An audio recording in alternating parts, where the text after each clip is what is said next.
Evening at the Movies is a proud member of the I Did Not Make These Rankings podcast network. Other shows in the network include Mass Debaters, The Sip List, Crushgasm, Love is Black, Men Are the Prize, Crime Rewind, and Literature Reapers. You can find out all about our shows and more at idnmtrpodcastnetwork.com. Happy listening.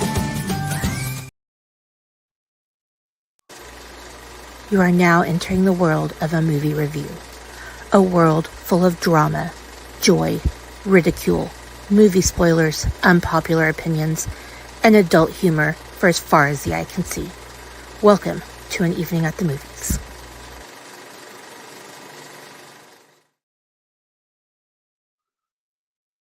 Hello, everybody. Welcome back to your favorite movie review-based podcast. This is An Evening at the Movies. I am your incredibly excited. I'm not even a co-host this week because her's not here, so we're not even going to give her credit. So I'm going to host the whole freaking thing, and she will like it.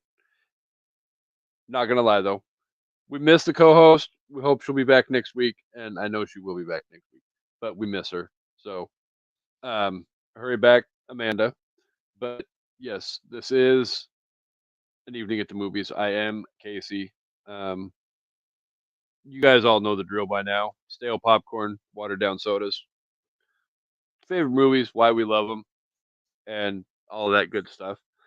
But because I'm not going to sit here and talk to myself for the next hour, I had to bring in amazing, awesome guest because he is an amazing, awesome person, and we make podcast magic every time he's on the show anyway. So, welcome back to the show, Mr. Chancy Kasey. Good evening. That was not your normal hello. I was not expecting that. No, but Although I I mean, could have. I can't not. This is like that's fucking blasphemous.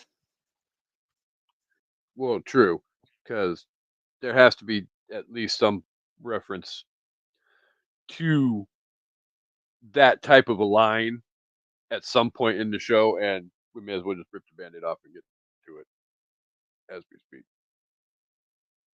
Oh no, I've already got my line. For real though, dude. If I was like, let's see, if I was like, I don't know, like anywhere between 15 and 20 years younger, oh man, it'd be fucking over. It would be over because there's been so much time since this movie came out. I'd be so fucking debonair up in this motherfucker. Anyway, I'm sorry, as you were saying. 1992 horror porn. That's what we're discussing this week. Well, not necessarily horror porn, but we'll get to that. But for those of you who don't know, we are smack dab, literally smack dab, in the middle of Halloween Horror Fest 2024, and we've talked about a little bit about some Dream Warriors. We've talked about going back to college with Ghostface last week. Um, we've got a big conclusion planned for next week. But before we can get to that, we have to go back way, way back in the Wayback Machine. And we're going to talk a little bit about one of the OG horror classics of all time. We're going to talk about Bram Stoker's Dracula. Yeah. Yeah. But before I get to that, there's actually a new segment for An Evening at the Movies that I would like to debut Oh as a right, yeah, yeah. kind just as kind of sort of a, it won't necessarily be an every week kind of thing, but definitely something that when we welcome new guests on the show, that we do. That way, our listeners can get a sense of who the guests are and get to know them a little bit better. So it's kind of sort of, if you watch The Late Show with Stephen Colbert, kind of sort of like the Colbert questionnaire. Or if you've ever watched like the Inside the Actor Studio thing, like along that same line as the questionnaire that he does on that show as well. So, are you ready for your questionnaire, Mr. Chancy Greif? I was always told growing up that if you stay ready means you ain't got to get ready. Damn right. What is the best sandwich? The best sandwich? That's Yeah. kind of a trick question, sir, because that then would mean that we have to break down the exact understanding of our own parameters of what constitutes as a sandwich. So, what parameters are we Uh, talking here? Are we talking like is a hot dog a sandwich? Is a like what's the what's the so, parameters here? my general rule for these questions are interpret the definition of the question to be whatever you want it to be. The more creative you Okay. get, obviously, the more entertaining the questions are going to be. Okay, so well in my opinion, what is the greatest sandwich of all time? No, well yes, BLT is solid. So Girl Casey's answer is BLT. No, I actually do know the answer to this question. So apparently, without my knowledge, it had been brought back. But as a child, I used to go to the A&W fucking franchise. You know how they used to have like the restaurants and shit, and they'd have the on tap root beer and whatnot. Okay, so a long time ago, in a response to the Big Mac, they came out with this thing called the Matzo Burger. And it was essentially the same as a Big Mac, minus the fact that they had mozzarella cheese patties or slices on the cheeseburger, rather than American, as well as I think it was Thousand Island still, but it may have been a different like whatever. But it was fucking amazing, especially paired with the uh with that like more it was more of a homemade recipe on tap, not that in a bag bullshit they have nowadays. But if I was gonna have to I like know exactly real what you're talking yeah, but like if I had like a no ability to put any time to get extremely delicatescent about it or anything like that, then I would say the matzo burger. Or also, I think it's now called the Papa Burger or the Big Papa Burger or whatever the fuck nowadays. I'll go with that one as a generalized default. about. And again, Girl Casey chimed in with the BLT. Yeah. And if I had to do as So, a close if I had to come in with a close second, it'd be just a regular grilled cheese. But I'm going with the Big Papa. I oh, love grilled my cheese is call baby. a childhood classic. Chancy Greif, what is the scariest animal? The scariest animal. Hmm. Ooh. So that's a very tricky question because I would have to say, in my opinion, um, the scariest animal. In a lot of ways, anytime I answer any of these questions, it would almost have to go by like a genre based thing. Because like if we're talking, big animals in the animal kingdom, then I'm gonna go with like a hippopotamus because hippopotamus gives no fucks. If I'm gonna go with like anything in like honey badger because honey badger also gives no fucks. And then like all the way down to uh like a psionic or whatever they're called. Basically, it's the type of viral parasite that you get in your brain from mad cow disease, prion. That's it. So like anything from a prion to a fucking honey badger to a hippopotamus, or let's not fucking be sleeping on them geeses. All right, them fucking geeses ain't no joke. So Oh wow! I should have known that you were going to come up with some creative freaking answers. well, I mean, I was the wrong person to fucking pick for this to guinea pig it on. Well, I mean, ideally it was going to be you and Amanda both, but um, I don't know what the hell Miss I'm going to the Eras tour is doing today, but she's not Going to the available heiress, for. going to the heiress tour. Yeah, She kind evidently. of, she kind of told you. She, yeah, evidently she's got tickets to go see Miss Tay Tay perform live. Oh, I thought she'd already went to that So tour. no, she went and saw the movie in the theater. Oh, so she went and watched a movie about a tour. Uh huh. Okay. We love the co-host and Oh, I love. Yeah, not. no, no. I love Amanda. Amanda's great. She's a great person and everything.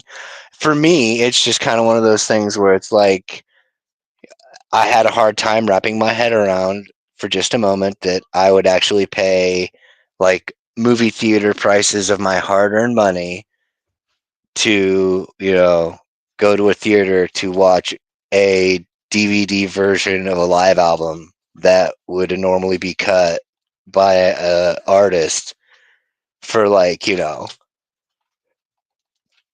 20 Well, bucks. I mean, It's all good though. I'm just at the playing. end of the day, She gonna be so mad. to actually go and see that concert live and in person, I would probably almost rather spend the $20 to go see it in the freaking movie theater and not well, no, 'cause you can't beat a live Right. No, I was gonna say I would argue concert. that point, but yeah, no, I would But have definitely argued that point. when it comes to the actual prices for an actual seat at a Taylor Swift concert, I don't know if I'm willing to separate that much money from my freaking wallet. Anyway, Um, eh, let's see. Question number 3. yes. Chancy Griff, what is one thing that you own that you really should throw out?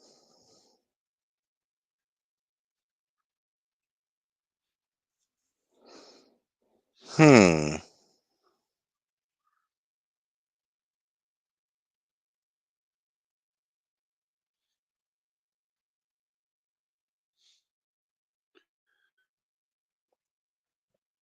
Herein lies the beauty of this because I could have easily warned you and, you know, vetted the questions with you prior to, No, I but get the fact that. that we didn't do that, it it's definitely like the shit's coming out of left field, so it's not like you have time to Come prepare up with your a answers proper and it's just answer. coming au natural. So, what do I own that I should get rid of?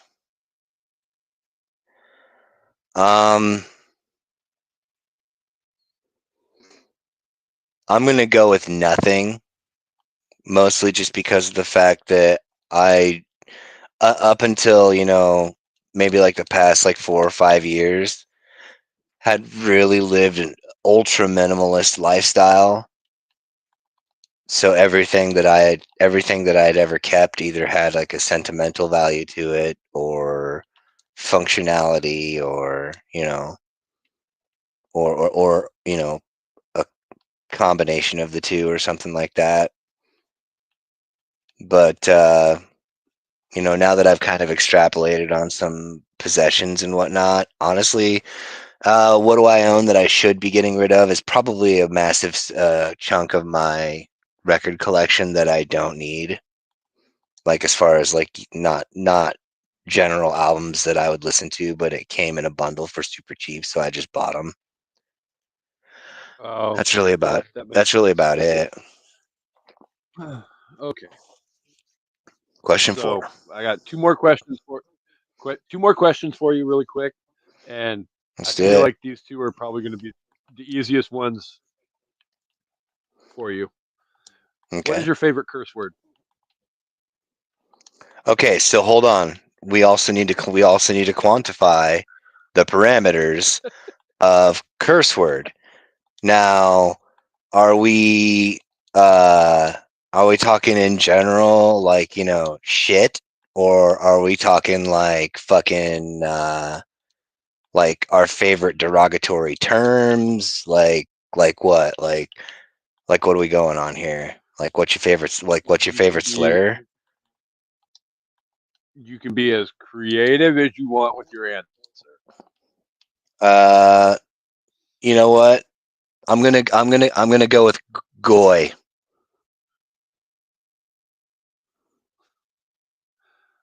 I've actually heard that come out of your mouth a couple of times. Would you like to define what that means for the listeners who don't know? A goy is, for like, the watered down version of it, for the most part, is anyone who, isn't of the Jewish faith. So it's literally the most inclusive because it means literally everyone else.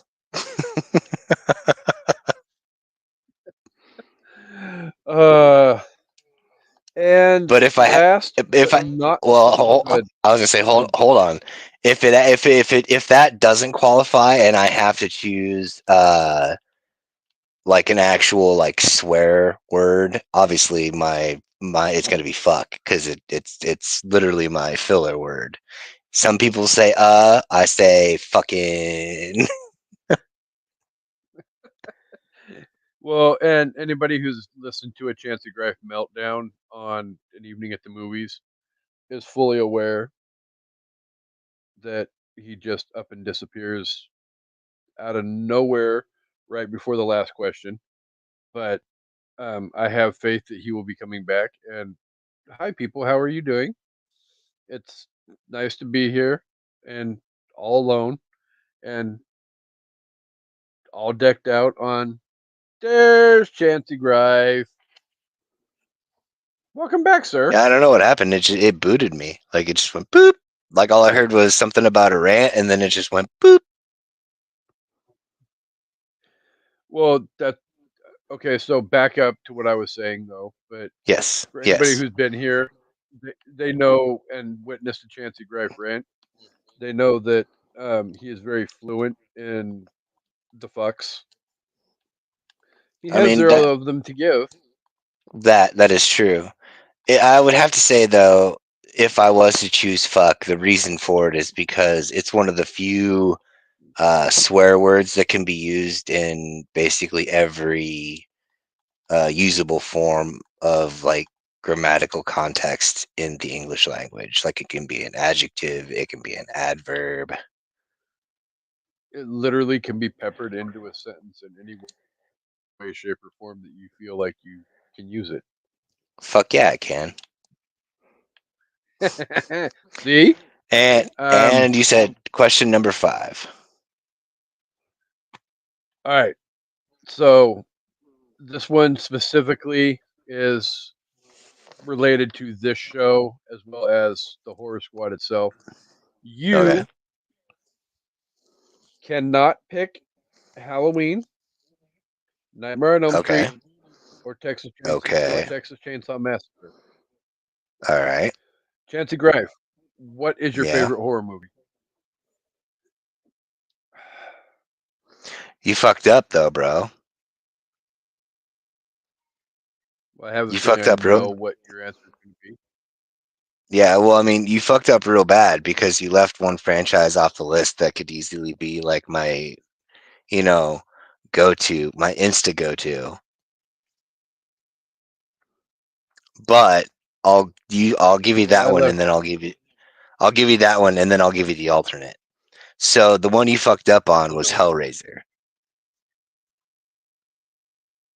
because like So when I came up with those three, it was basically the we've all amalgamation of our had three horror. favorites.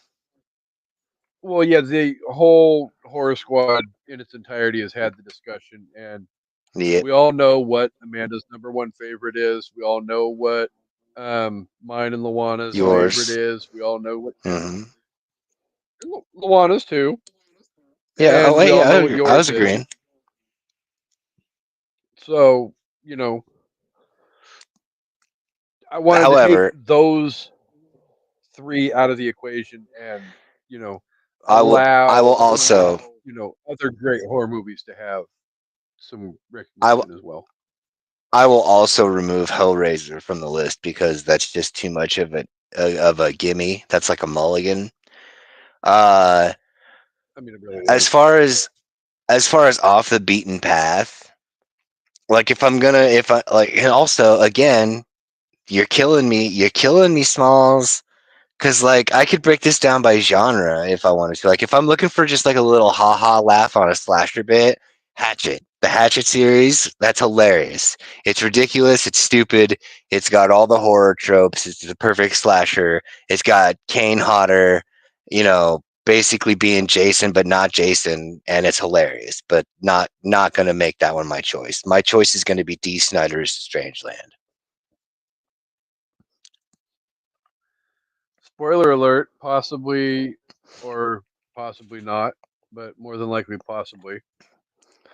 Well, Coming soon on any I movies.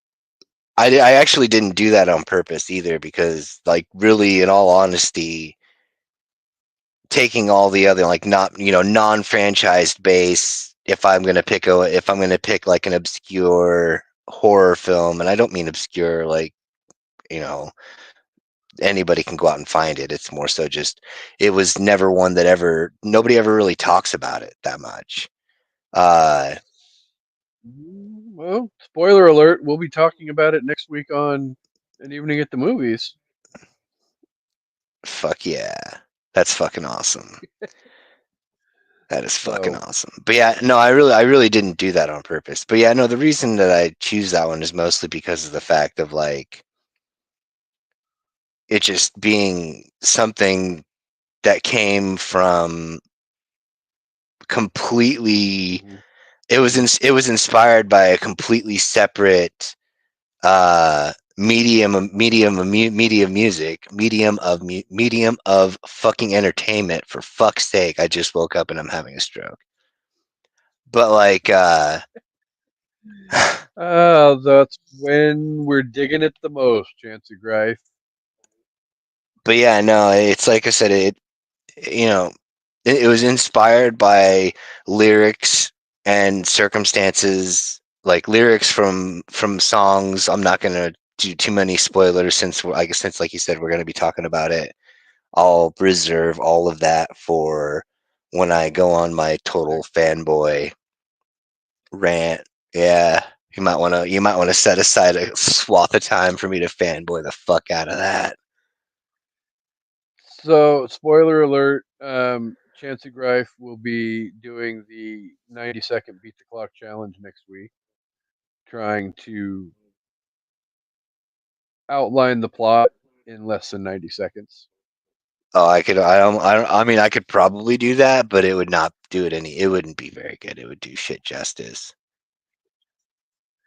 Well, I feel like with it being mine and Amanda's first time watching it, Valid. either one of the two of us doing it isn't going to do it justice either. So, Also valid. uh, yeah. Also valid. So, with all of that said, that was definitely fun. Yeah, dude, for sure. That's an interesting. I like that little. That's an interesting little thingy.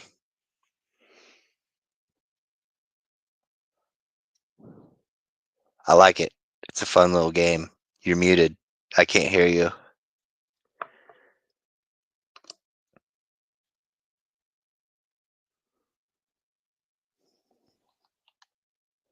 No, better. Yep. Yeah, there is. Okay. So it definitely it's something we can do so that the listeners can get a sense of who the person is that's on the show and get to know them a little bit better. So it's not Yeah, like for sure. we're just random people out of thin air and expecting the listeners to accept that they're all knowing and all of that. Although, I mean, enough people have listened to Chancy Greif on the show that we know Chancy Greif is an expert in the field, and that's how it's going to work. Expert expert in the field, equal also known as grew up having zero life. Well, I mean, at the end of the day, I'm basically in the same boat that you were in growing up, and we grew up at the same time in cinematic history too. So That is that's what true. makes it that much This better. So, is that is true. well, and you got to throw the other half of the horror squad in there too. So, I mean, Also they're valid. all Yeah, yeah. We all kind of actually covered that whole spectrum there. we did. We are that fucking talented of movie fans because that's how we Yeah. fucking roll. Well, I was also talking about So spectrums of time as well as like genre knowledge and the mhm, whole thing. That's really actually kind of cool. Never even really it thought about really that till you is pointed it out. because Yeah. you know. So, are we ready to rip the band-aid off and get into the subject of this week's episode, sir? I am. So, like I said in the opening, we're here to discuss Bram Stoker's Dracula, which released on. Uh, I actually have this information in front of me. Friday, November 13th, 1992. Oh ho So ho. Happy Friday the 13th, people. Was directed by a gentleman by the name of Francis Ford Coppola. Um, Yeah, which is kind of out of the who, wheelhouse, really. yeah, I mean, he's directed a lot of movies, but generally the three that he's going to be most remembered for are going to be Godfather 1, Godfather 2, and Godfather 3. This is totally not even anywhere near What? No either apocalypse of those now? two. Well, Apocalypse Now's in there, but generally, for I mean, am I wrong though? Oh no, I'm not When you say necessarily saying Francis that you're Ford wrong as Coppola, far as yeah, yeah. Godfather is definitely the first thing that usually comes to most, lay people's minds when you say Francis Ford Coppola. But like yeah. for me, it's always Well, Apocalypse. I mean, at least it's not his nephew Nicolas Cage, Hey, you leave him alone. He's a fine young boy. but huh. Let's see. Dracula was released by Columbia Pictures, had a $40 million budget, and Nice. believe believe it or not, and realistically, most of that $40 million budget probably went to a little bit of practical effects, and then the rest of it filling out the damn cast list for this freaking movie. Because at least the top of the Yeah. cast list, It's there's some pretty fucking big freaking it's pretty actor names. stacked. Yeah, it's pretty fucking stacked. Like Thankfully, though, Car- Carrie Ells and Keanu and Wino Forever Winona. and Gary Oldman, Anthony Hopkins, fresh off of Yeah. Silence of the Lambs. Silence. Yeah. The old So Sodal. yeah. Thankfully, though, Dracula recouped all that $40 million and then some with a I would whopping say.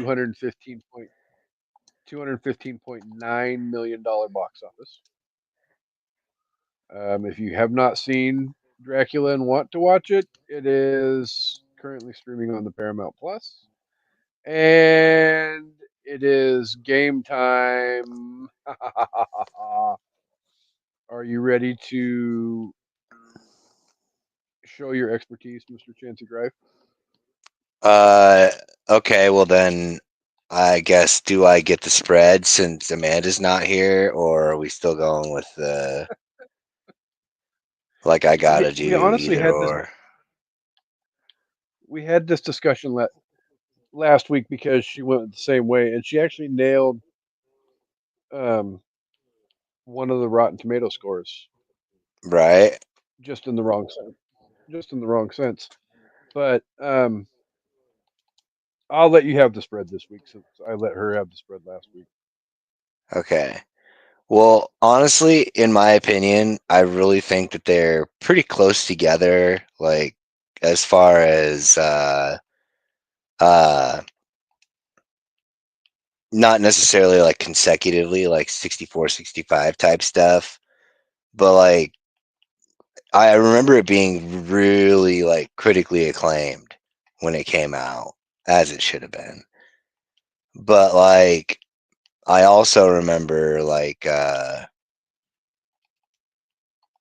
it being a popular amongst, the people who saw it, plus all like, Amanda, I always try to factor in Amanda's equation about the amount of time, since where they were letting people uh review it and shit on the on Rotten Tomatoes and whatnot. Sorry. I'm gonna go the tomato meter. I'll do like uh I'll do like 70. I think that I don't know. Part of me wants okay, I'm gonna go with 70, but I really feel like it's like 75. But I'm gonna go 70 on the tomato meter and then 80 on uh the fan base thing. So, um, you were off by 1% on both meters. Huh? Wait, Sixty-nine like percent on the tomato meter.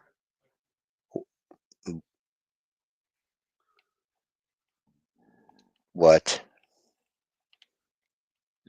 Literally, the tomato meter was 69%,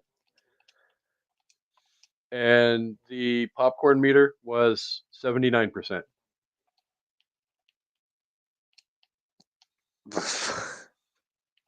That's so dumb. I hate that. I I 100% agree. That's so dumb. I'm so glad that I didn't go with my gut on that one because I would have been so off on the one because I was like, oh yeah, 75. What Well, the I mean, fuck? at the end of the day, it's not like I've seen worse Oh, tomato I've done meters. worse. Well, that too, but I've like been way even last off. even last week's freaking scores for Scream 2 were horrifically wrong. Really, Like, well, I I missed don't that remember exactly episode. what the numbers were, but um, what the what? There we go. Uh, the I believe fan poll was horrifically low, and the critic score was significantly higher, which totally threw Amanda and I off because at the end of the day, we figured that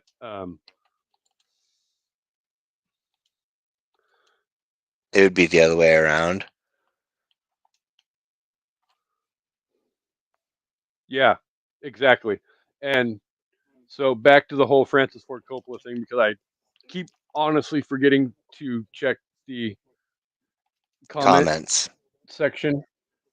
But That's all right. one of our awesome listeners chimed in with evidently Francis Ford Coppola chose the project because of wanting to work with Wino Forever.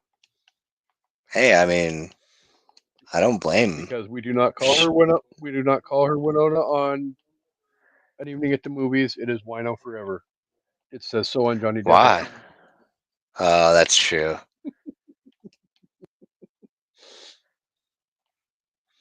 So, um, See, I would have taken the opportunity to have been like, we will never refer to her as Winona because there will only ever be one Winona, one Winona, and she is the subject of a Primus song. that works too.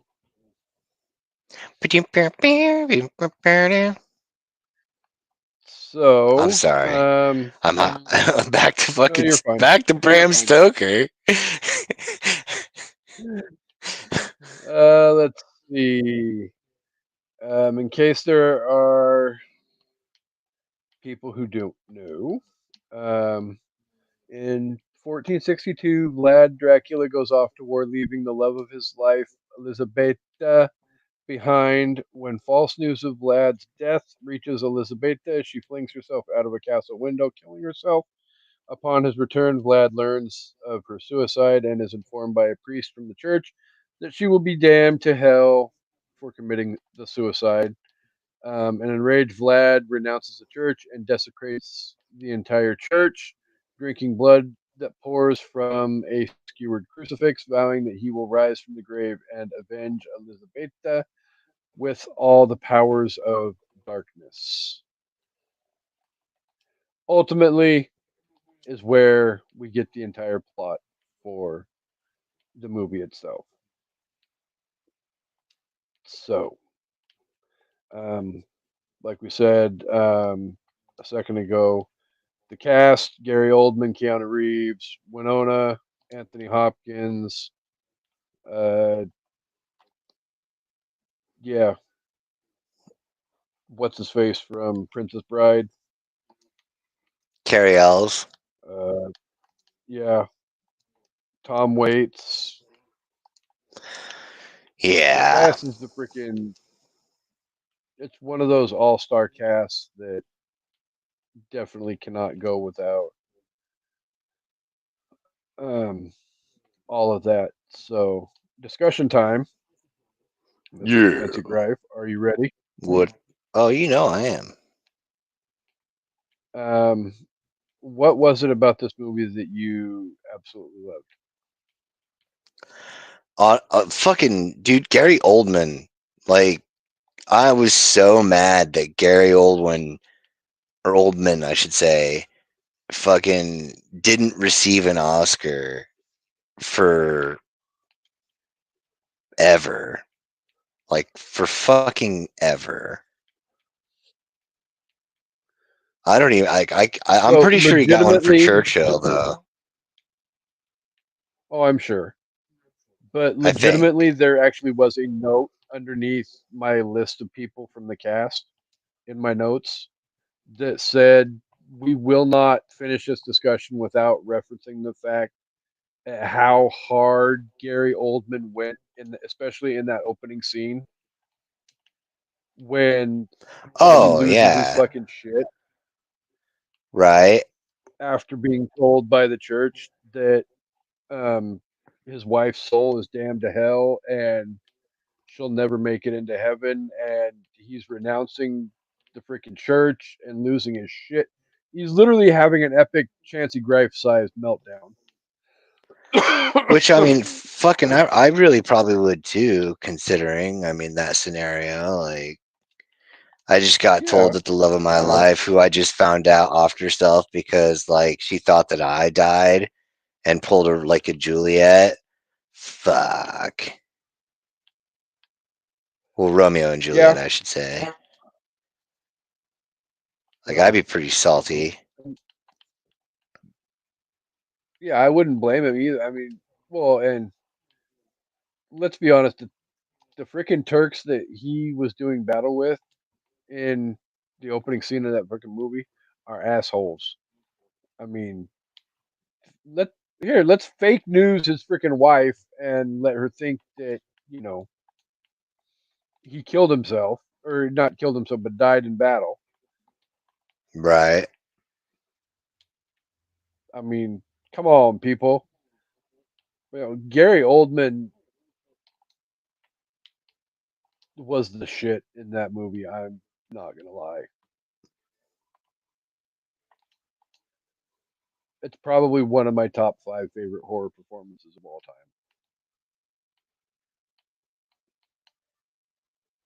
Yeah, for sure. I mean, just the way he was able to do that. I mean, there's so much range just literally within that single movie.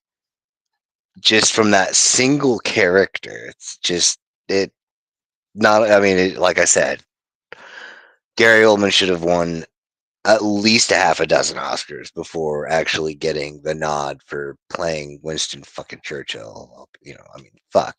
I mean, not to say that it wasn't a good movie and all that, but like he did such a good job in so many other things.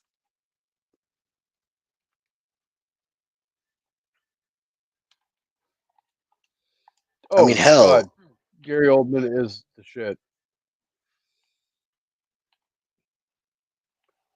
I would have even accepted like an Oscar nod for that him playing the bad guy in The Sixth Sense.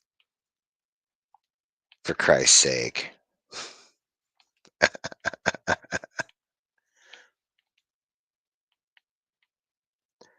But yeah, no, for me that was everyone always talks about like, Keanu and the overall overarching everything about it. Like, no. For me the entire selling point was Gary Oldman. Like fucking Gary Oldman ain't no goddamn joke. No, he's there's a reason why he's one of the true iconic actors in Hollywood, and this is one of the reasons why. I mean, it's not well. I mean, he's played some of the greatest characters ever in the world, but yeah, the performance he gave in Dracula really set the tone for everything. And on top, I mean, you look at some of the other. I mean, he's played Lee Harvey Oswald in JFK, Yes, that was also Dracula, absolutely brilliant. um, freaking Sirius Black in the Harry Potter movies. Um, I mean, I mean, just the extent I that could he's sit here willing all to day go. and list. Oh yeah, and there's so much range in the list of characters that he's played that how can you not appreciate, you know, the greatness that is Gary Oldman? Right?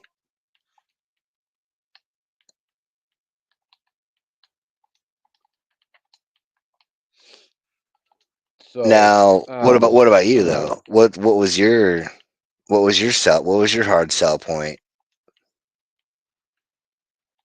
for what I loved about this movie, Yeah. it was Gary Oldman. It's nice. I mean, how can you not? I mean, besides the fact that this movie came out probably, I think, three, 3 or 4 years after I first read the book. I Oh was in like yeah. sixth grade, seventh grade when I first read the book, and it definitely was like I told somebody last night on the social media. The Legend of Sleepy Hollow and Dracula are like my two OG all time favorite horror stories Like slash yeah, like movies. Really though? Not Frankenstein? Frankenstein or the oh no way, Doctor the what is it, the strange and mysterious case of Dr. Jekyll and Mr. Hyde or whatever it is.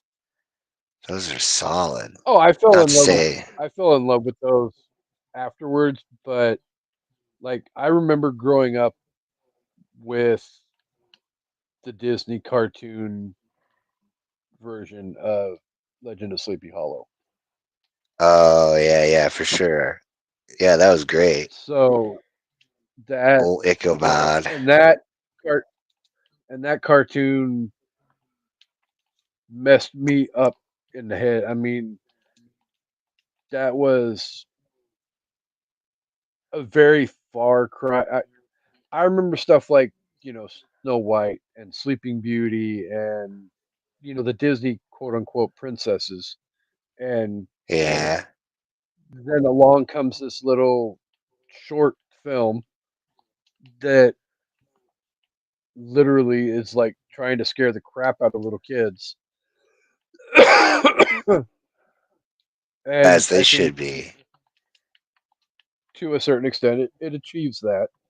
But, we're not necessarily talking about, you know, Legend of Sleepy Hollow, but there's other versions of said story that have come along over the course of time that, there was a made for TV movie starring Jeff Goldblum that I really loved. There was, um, Sleepy Hollow.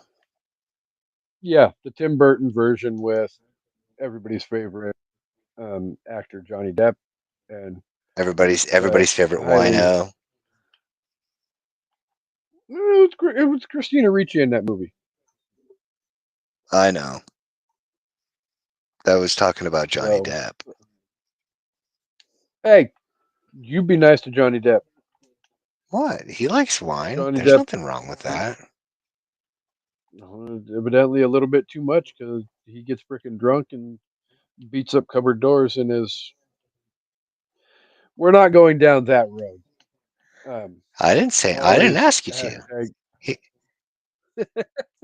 I was ripping off the band-aid and I was slowly starting to walk down that road, and that's not necessarily entirely fair. But no, it 100% my favorite part of this movie is, well, okay, you've got Gary Oldman and the story on top of it, because at the same time that if you're coming into, you know, as a 11, 12-year old kid, right. who knows horror movies, this isn't going to be your typical horror movie type story. It Right. very much has a deep-seated root in, um, well, I mean, for lack of a better term, it's a romantic drama. It I mean, yeah, in a lot of ways, you are right. It is a romantic thriller. it's not it's not your typical. It's not Halloween. It's not Nightmare on Elm Street. It's not clearly Texas Chainsaw Massacre or Silent Night, Deadly Night or Right. Motel Hell, or I just keep throwing out Chancy Grife favorites. Hellraiser. I I was gonna say, I mean, when you said it's not like Motel Hell, I was like, all right, now come on. I mean, obviously, it's not. We're not comparing this to Motel Hell. Like that's not acceptable. No, I mean, well, I mean, it's not necessarily fair to say that this movie compares to any of the other movies that I listed off as well. I mean, slasher movies are definitely, they fall under the umbrella of horror movies, but is it really? I mean, we've had the discussion before that slasher movies are horror movies, but Yeah, horror I was can gonna say still they be understood absolutely so much are. more They than absolutely. so. Um, the other side of the coin, though, not to get too far off the beaten path, Was there anything about this movie that you absolutely could not stand? I would say um, the one thing for me that I didn't like was that it kind of drug on a little bit longer than I thought it should have. And I understand that they were trying to do a little like I don't know. I'm not even actually sure what they were trying to pull off with that because I think it was more so that Francis Coppola was he's so used to making all these ridiculously long films that he just kind of Again, Apocalypse Now, Godfather, Godfather 2, Godfather 3. right. None of them He's like short they won't. movies. He's like they won't watch any of my movies if they're not if they're not like 4 hours long. If it doesn't have an intermission, they're not going. Thank. I mean, I love this movie, but thank God this movie wrapped up when it did because I don't know if I could have taken another 15 minutes even of this movie. Right. I I mean, I love the movie. Don't get me wrong. oh Great yeah, movie and everything, but yeah, like I was saying, it's just more so the fact of it having drug on as long as it did. yeah. I for me probably the one thing that annoys me the most is, and this is my own personal view, especially at the time. Um, I have a hard time getting past thinking, especially in 1992, of thinking of Keanu Reeves as anything else other than Ted Theodore Right, Logan. right. And That's to, yeah. to, I can see to, why you to hear him speak, in that like old English stylish. it did it. I won't say it's like fingernails on a chalkboard, but it definitely does not seem natural. It was gnarly. I mean, I I I almost kind of sort of felt the same about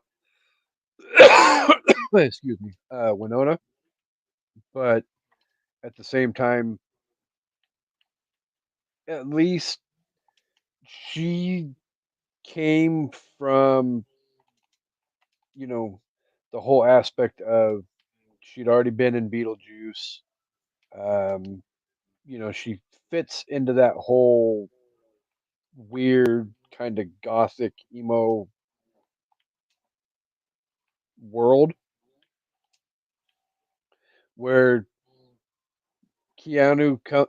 at that point in his career came across as like a hot or Southern California like rocker surfer dude kind of guy, and to hear him speak with a highly cultured English accent just really felt weird to me. I agree. It was slightly off-putting.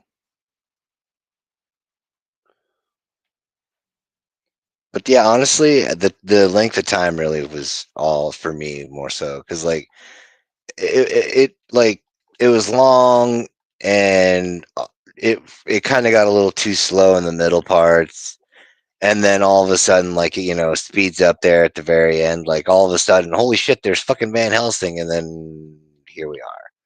You know what I'm saying? That's kind of how Yeah. it felt for me personally. Yeah. I think for me,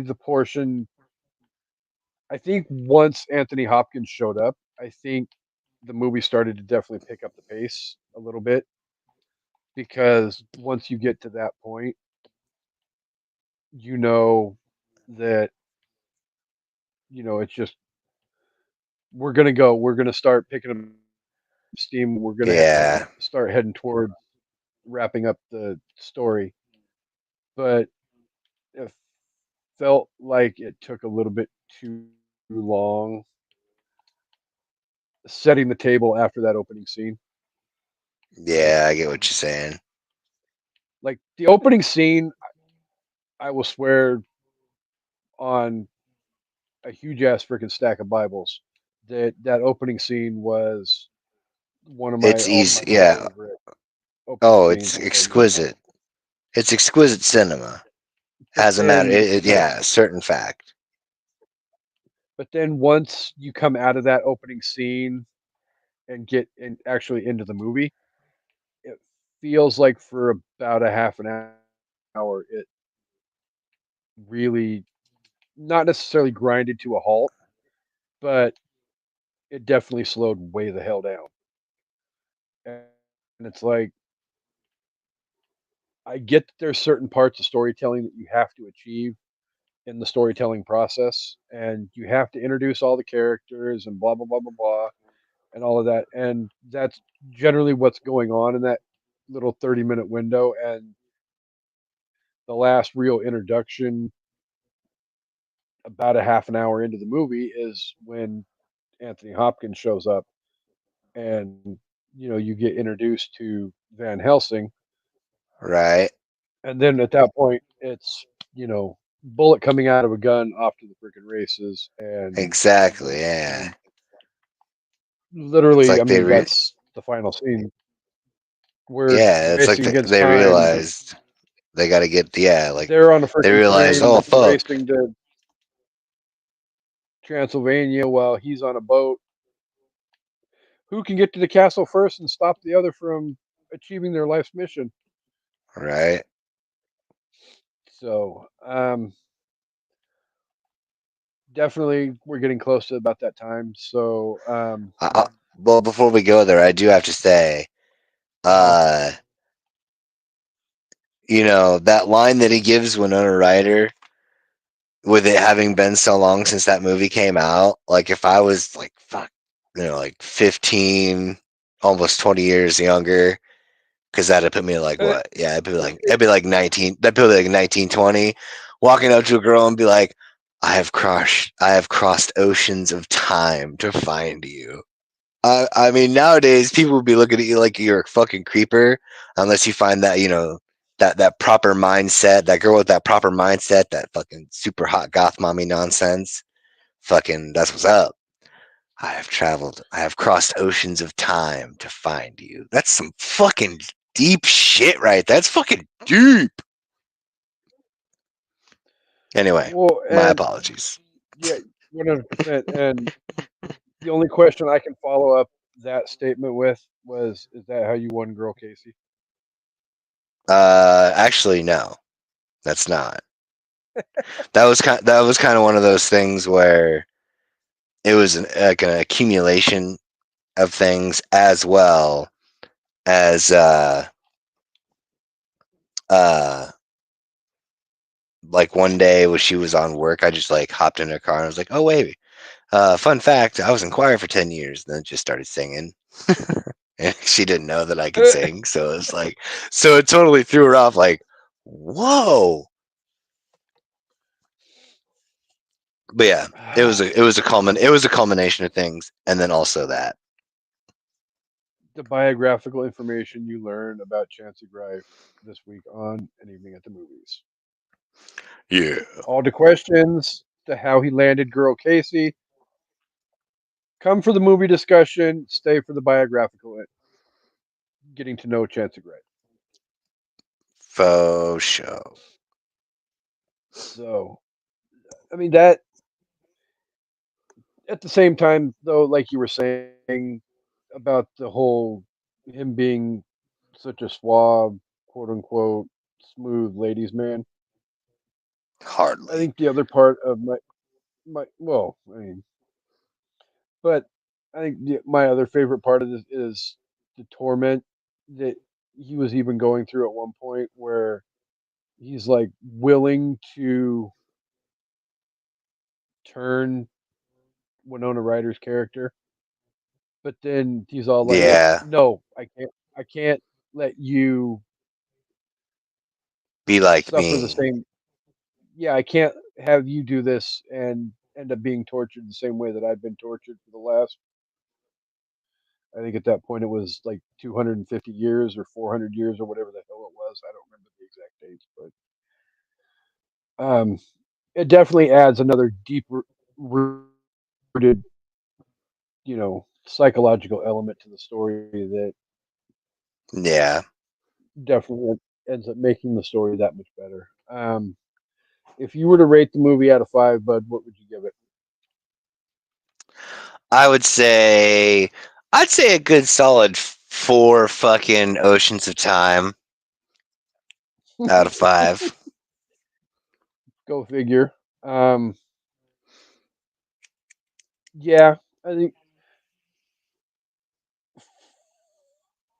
4 out of 5 bleeding crucifixes is definitely a solid ranking for this movie, For sure. or For even four sure. out of five Oceans of Time as well.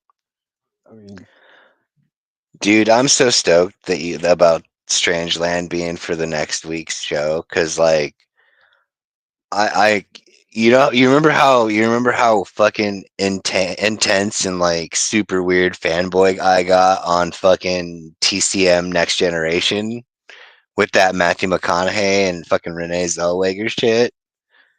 oh Lord, Yeah, for real, for real. Cause like, dude, I love this movie so much. and Amanda's already promised that she will watch it twice this week. Once 100% sober and once on a gummy. Right? So I mean, definitely honestly, I don't. tune in next week. She'll probably. I hope she likes it, but I kind of think that she will though. As long as it's not as ridiculously horrific as like everything after like Saw 3 or both Hostel movies or along that Right? line. Even Hostel kind of would get me every now and then a little bit. Amanda's just not a huge fan of like torture porn type stuff. So Yep. there is all that, but we'll get into that next week with um, her when she gets back from whatever the hell it is she's doing this week. But we miss you. We love you. Hurry your ass up and get back to work, please. Um, but as always, we can't end the episode without thanking the listeners for being here each and every week. You guys are incredible. The numbers aren't lying to us. We're doing great numbers each and every week.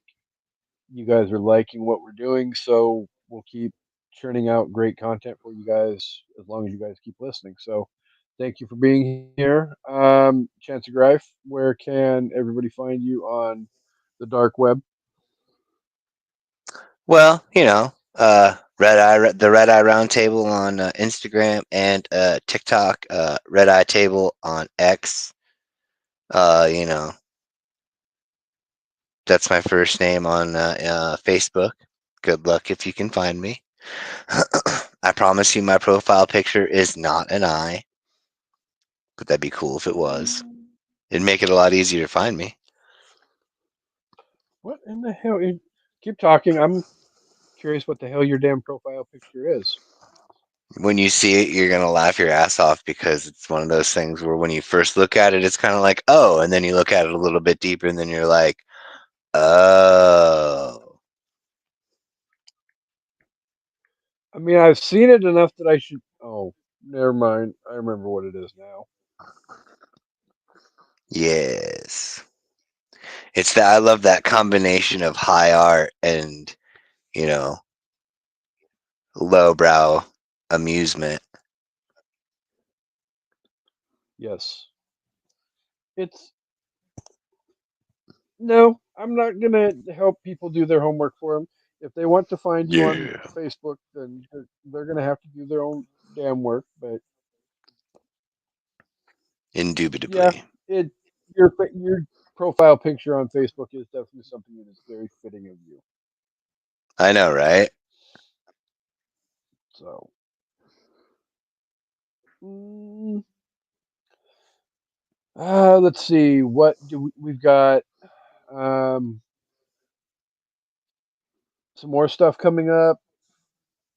A couple more episodes coming up of Halloween Horror Fest, and then we will be moving on to November. And the theme that Amanda picked was John Grisham movies, so we're calling November Thanks Grisham month, where we'll be talking about. That's funny. um, like I promised everybody though on the social medias, um, I have the lineup, not necessarily the order, but we'll be talking about Runaway Jury, The Client, The Pelican Brief, and God damn it, Tom Cruise is returning to an evening at the movies. And we'll be talking about The Firm. Oh yeah, The So, Firm, right? The Firm. Um, but I digress. Let's see. I think that just about covers it. This was lots of fun, sir. Well, thank I, you. It's always a I, pleasure. I think we should do this again next week. Same bat time, same bat channel. Indubitably, I concur. So we will be back here more than likely, probably unless the co-host has an issue with the time, same bat channel. And I guess because she's not here, I will do her job for her. So thank you, Chancy, for being here. Thank you, listeners, for being here with us each and every week. And at the end of the day, we hope you guys all come back for an evening at the movies. We will see you guys next week. Yeah. Deuces.